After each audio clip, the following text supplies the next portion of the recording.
How well did your design meet the specifications of Performance Test 2? The Optimus Dyne robot design met all the specifications for Performance Test 2, and it met them all pretty well. It was able to get up the ramp, drop off the tray, and move the ticket over, leaving it in the final position for bonus points, and it also was able to drive over to the burger flipping station and touch that for some extra bonus. Did your robot design perform as you expected it to? We ran into a few bumps along the way. The robot was too bulky to fit in front of the sink to deposit the tray into the sink.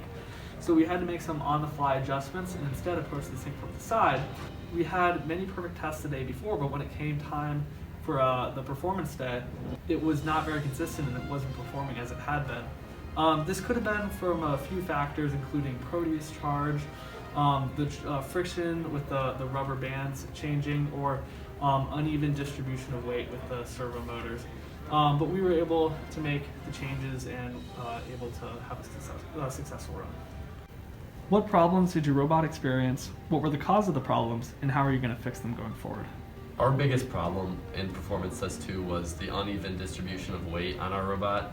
We added 2 servo motors for this performance test, one for the tray drop-off and one for the ticket mechanism, and they were both on the same side of our robot. So when it was going up the ramp, one of the wheels was spinning out, and with the shaft encoders it was messing that up, and the robot was sometimes not making it up the ramp.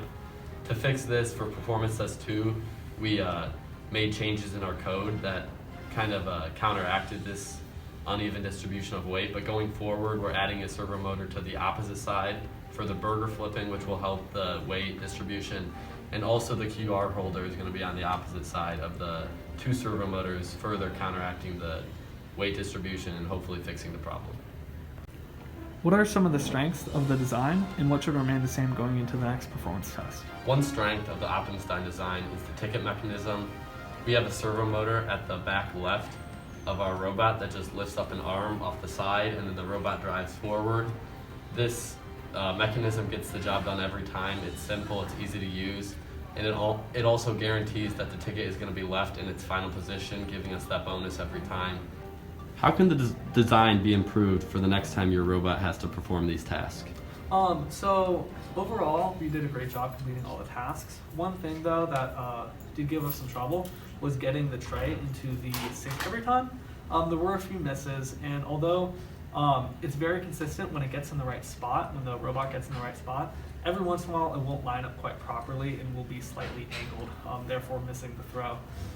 Going forward, I expect we will use the new RPS system to ensure that the robot has the right heading before making that dump with the tray.